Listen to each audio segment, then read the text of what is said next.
আসসালামু আলাইকুম। Story hub বাংলাতে আপনাদের সবাইকে স্বাগতম। আজ আমি আপনাদের জন্য নিয়ে এসেছি একটি রহস্যময় এবং ভয়ঙ্কর গল্প, যার প্রতিটি অধ্যায়ে লুকিয়ে আছে অজানা আতঙ্ক ও অন্ধকার রহস্য। গল্পটি শেষ পর্যন্ত শুনতে ভুলবেন না, কারণ শেষের দিকে এমন একটি ঘটনা ঘটবে যা হয়তো আপনাকে অবাক করে দেবে। তাহলে আলো আঁধারির সেই ভয়ঙ্কর জগতে প্রবেশ করা যাক। শুরু করছি আজকের গল্প, অভিশপ্ত রান্নাঘরের রহস্য। বর্ষার সন্ধ্যা। সকাল থেকেই আকাশ মেঘে ঢাকা ছিল। বিকেলের পর থেকে শুরু হয়েছে ঝুম বৃষ্টি। গ্রামের চারপাশে কুয়াশার মতো বৃষ্টির পর্দা নেমে এসেছে। এই গ্রামের শেষ প্রান্তে একটি পুরনো বাড়িতে থাকতো রাহাত এবং তার স্ত্রী মেহেরিন। রাহাত শহরের ছেলে, চাকরির কারণে কয়েক মাস আগে এই গ্রামে এসেছে। গ্রামের ভেতরে ভাড়া পাওয়া যায়নি বলে তারা গ্রামের একদম শেষের দিকে একটি বাড়ি ভাড়া নিয়েছিল।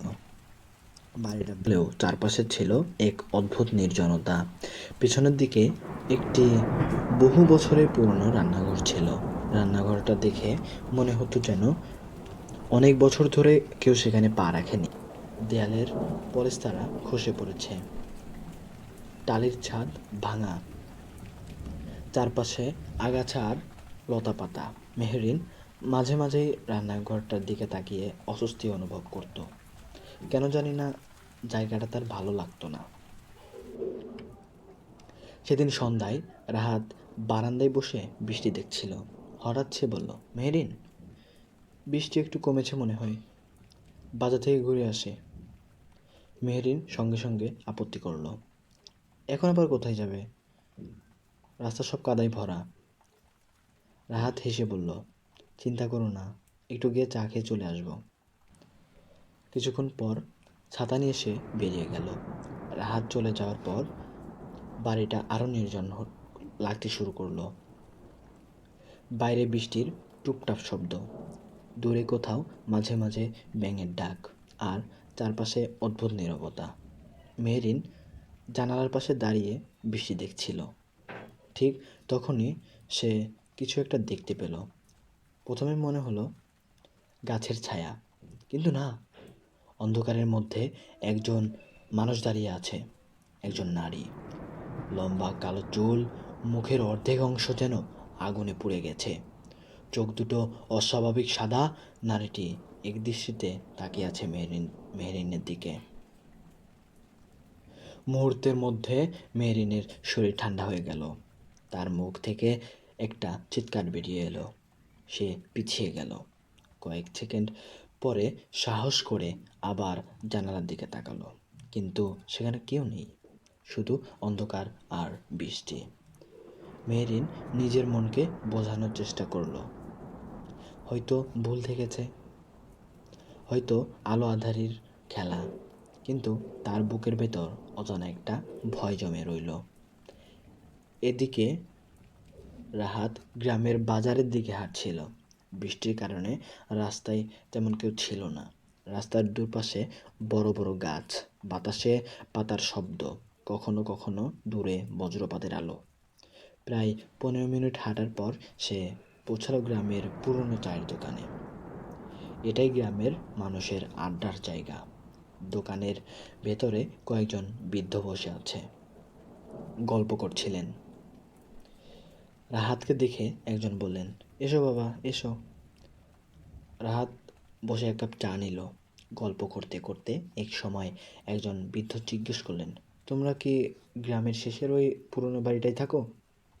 রাহাত অবাক হয়ে বলল, হ্যাঁ, কেন? বৃদ্ধের মুখের হাসি মিলিয়ে গেল। তিনি ধীরে ধীরে বলেন, বাড়িটার পেছনে একটা পুরনো রান্নাঘর আছে, তাই না? রাহাত মাথা নাড়ালো। বৃদ্ধ কিছুক্ষণ চুপ করে থেকে বললেন, ওই রান্নাঘরটা ভালো নয়। দোকানের ভেতর হঠাৎ নীরবতা নেমে এলো। অন্য বৃদ্ধরাও চুপ হয়ে গেলেন। রাহাত হেসে বললেন, ভালো নয় মানে? বৃদ্ধ এবার নিচু গলায় বললেন, অনেক বছর আগে এই রান্নাঘরে একটা ভয়ঙ্কর ঘটনা ঘটেছিল। বাইরে বজ্রপাত হলো, চায়ের দোকানের টিনের চাল কেঁপে উঠল। বৃদ্ধ আবার বললেন, সেই ঘটনার পর থেকে যেই ওই রান্নাঘরে আগুন জ্বালানোর চেষ্টা করেছে তার সঙ্গেই অদ্ভুত কিছু ঘটেছে। রাহাত এবার মনোযোগ দিয়ে শুনলেন। বৃদ্ধের চোখে তখন অদ্ভুত এক ভয়ের ছাপ। তিনি ধীরে ধীরে বলতে শুরু করলেন, আজ থেকে প্রায় 12 বছর আগে ঠিক তখনই বাইরে এমন এক বজ্রপাত হলো যে পুরো দোকান আলোয় ভরে উঠল, আর বৃদ্ধ শুরু করলেন সেই অভিশপ্ত রান্নাঘরের ইতিহাস। কিন্তু বৃদ্ধের মুখে শোনা সেই গল্পের আসল রহস্য তখনও বাকি ছিল। বহু বছর আগে ওই রান্নাঘরে ঠিক কী ঘটেছিল? কে ছিল সেই পোড়ামুখের নারী? আর কেন আজও মানুষ সেই জায়গার নাম শুনলে ভয় পায়? সেই ভয়ঙ্কর সত্য জানতে হলে দেখতে হবে পার্ট 2। ভিডিওটি ভালো লাগলে একটি লাইক দিন, আপনার মতামত কমেন্টে জানান এবং স্টোরি হাব বাংলা চ্যানেলটি সাবস্ক্রাইব করতে ভুলবেন না। দেখা হবে পরের পর্বে। আল্লাহ হাফেজ।